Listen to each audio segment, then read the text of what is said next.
19th Annual NHRA Winternationals Drag Racing Championships, the first national meet of the new year. Racing fashion on parade with the promise of incredible times and speeds in the 3 professional categories: Top Fuel, Funny Cars, Pro Stocks.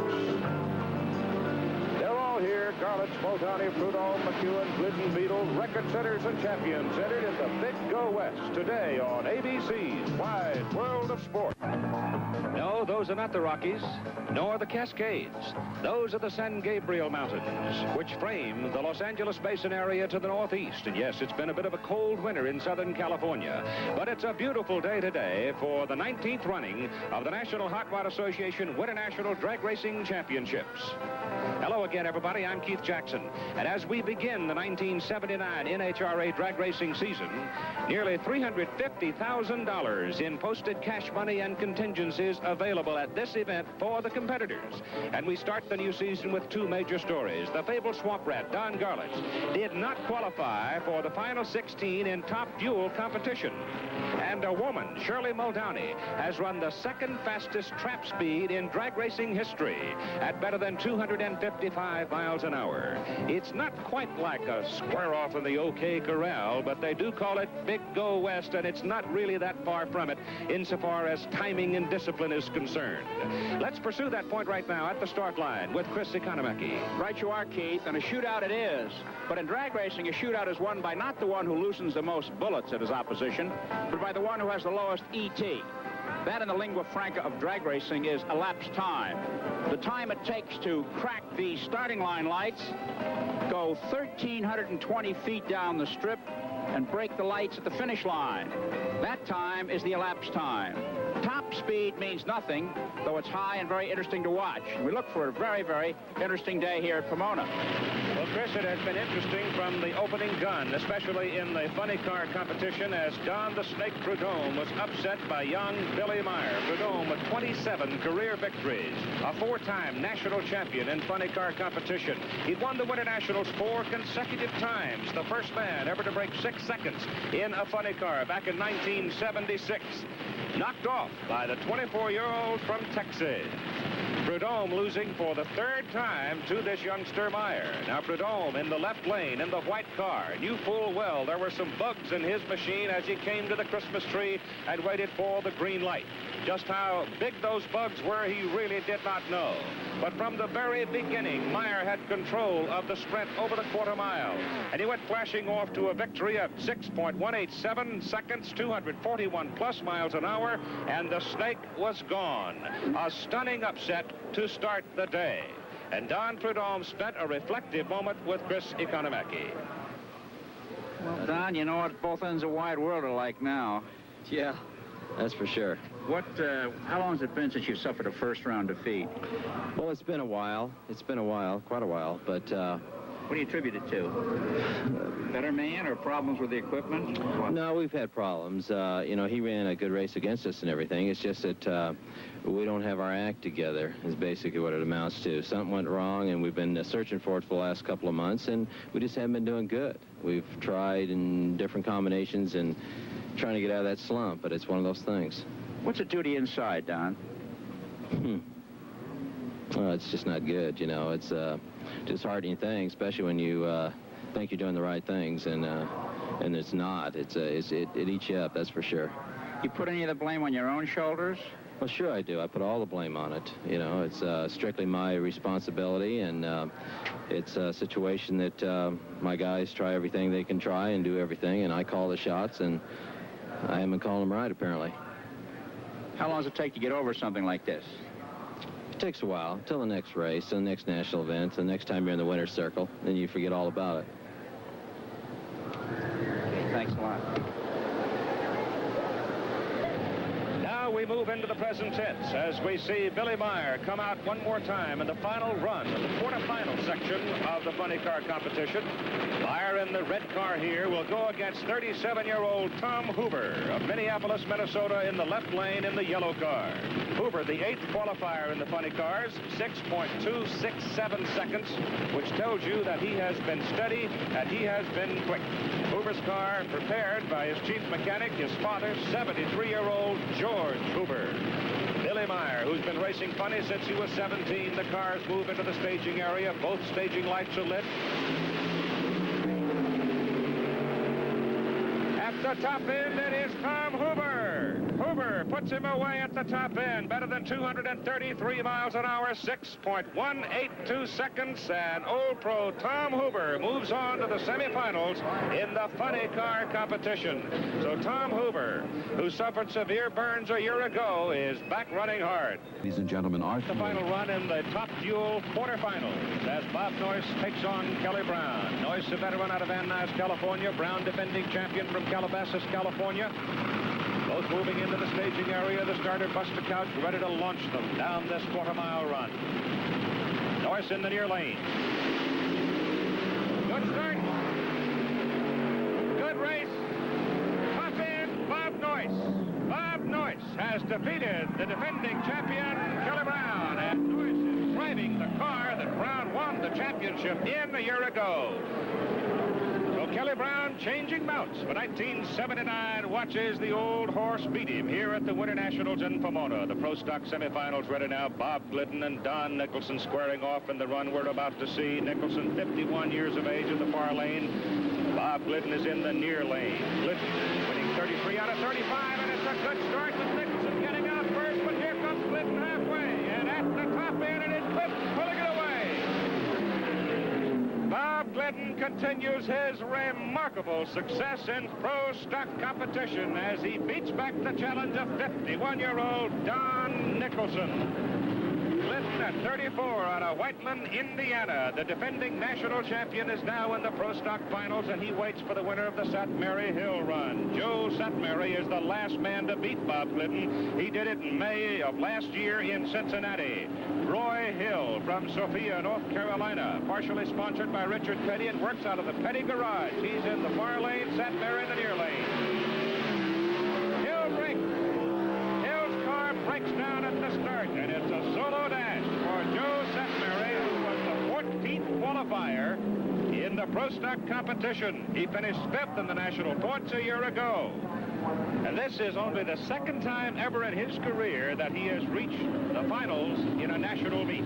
So we're going to have a pair of Hoosiers in the pro stock finals. Joe Satmary from Merrillville, Indiana, against Bob Glidden from Whiteland, Indiana. Now we're getting ready for the funny car semifinals. Here's Chris Economaki to talk to a man named Hoover. Okay, Tom Hoover goes against Trip Shoemake in the funny car semifinals. You confident, Tom? I'm up and up and up. How you going to handle him? With all I got, we're going to put her down about a 6:14 or better.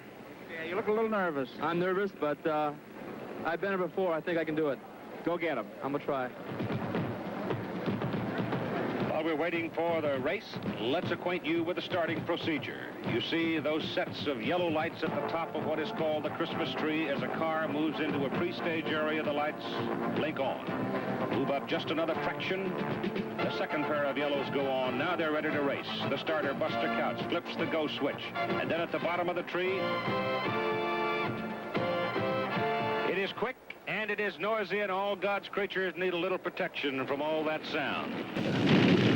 Now we're ready for the funny car semifinals with Tom Hoover moving into his starting position near the tree against 30-year-old Trip Shoemake right there, driving Johnny Loper's car. Trip Shoemake just beginning to make his move in late 1978. Qualified second fastest, 6.131 seconds. So he is a man to be reckoned with. It will be Hoover in the near lane and Shoemake in the far lane. And they move into the staging area. The winner goes to the finals.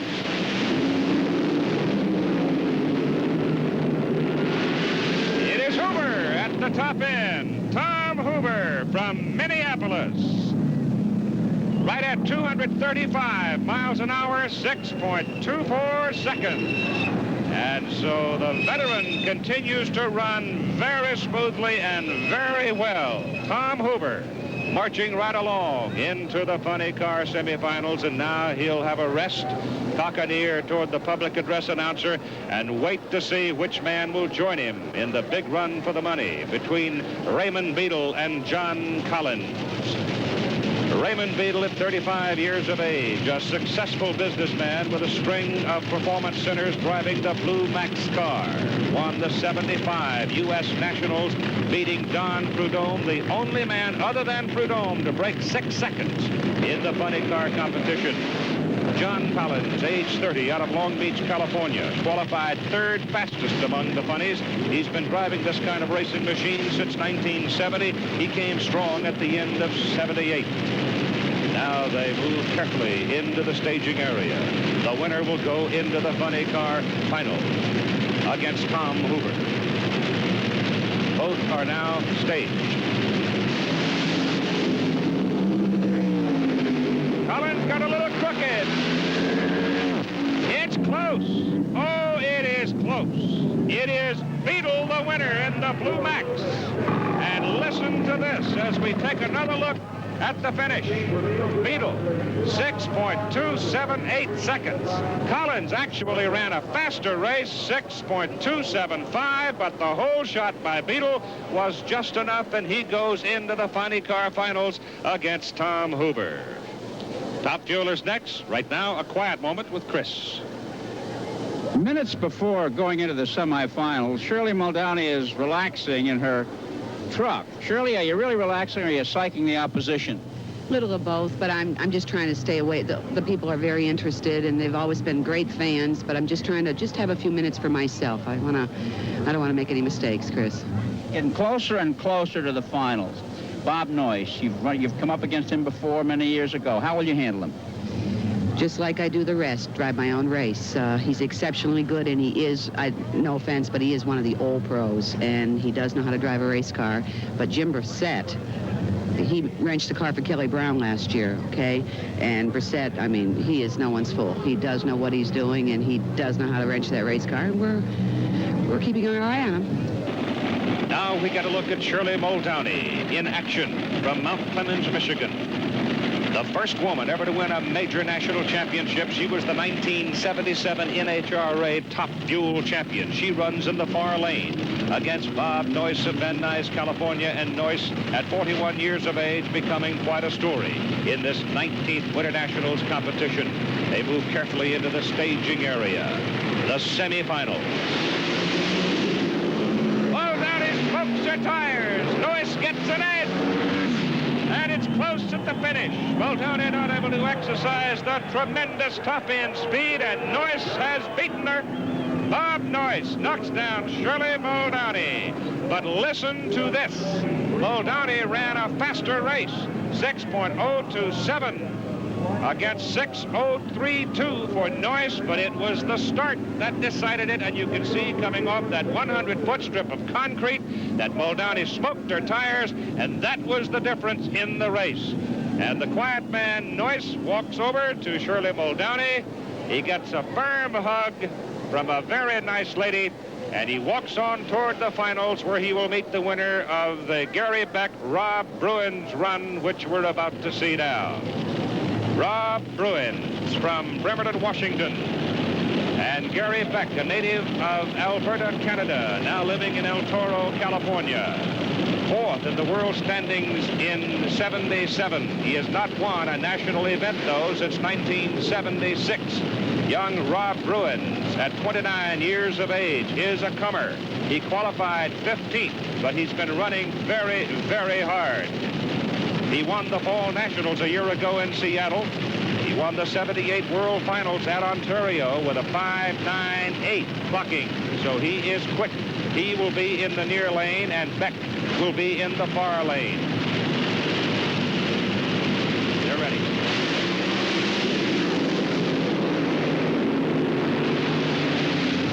Oh, my goodness, Beck's engine came apart. The blower blew away, and Bruins beats him. Rob Bruins, and listen to this time, 5.858 for Rob Bruins, one of the fastest runs of the entire competition, but watch the explosion in Gary Beck's car. The flash of flames, and now you'll see the entire top part of the engine, the blower, fly away and go bouncing down the asphalt roadway. No one was injured by the flying debris. No one was even very close to it. And Rob Bruins from Bremerton, Washington, has moved into the finals against Bob Noyce for the top fuel top prize. Now we look to the Pro Stock final matching those Hoosiers, Bob Glidden and Joe Satmary. And remember, Satmary was the last man to beat Bob Glidden. He did it in May of 1978, and Glidden has not lost a race since that time. Satmary will be running in the far lane. Bob Glidden will be running in the near lane, and they are in the staging area.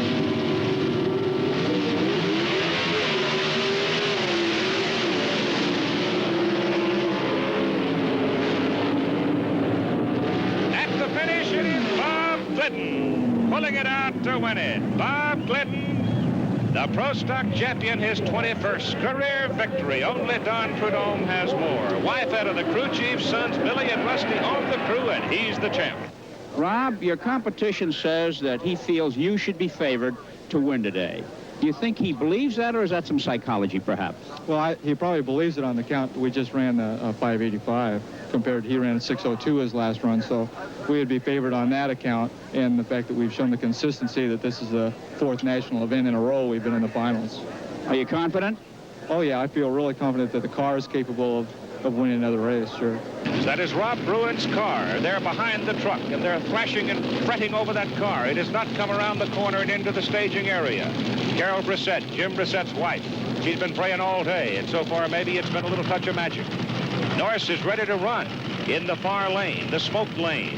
Bruins is yet to come into the staging area. They're working on it. That may be it is. It's over. Rob Bruins will not answer the call. Steve Gibbs, the competition director, holding up his hand, says, go solo. And all Noyce has to do now is coast his way for a quarter mile, don't cross the center line, and foul himself out of it. And he is the top fuel champion of 1979 at the NHRA Winternationals. And what a story he has been throughout this national competition.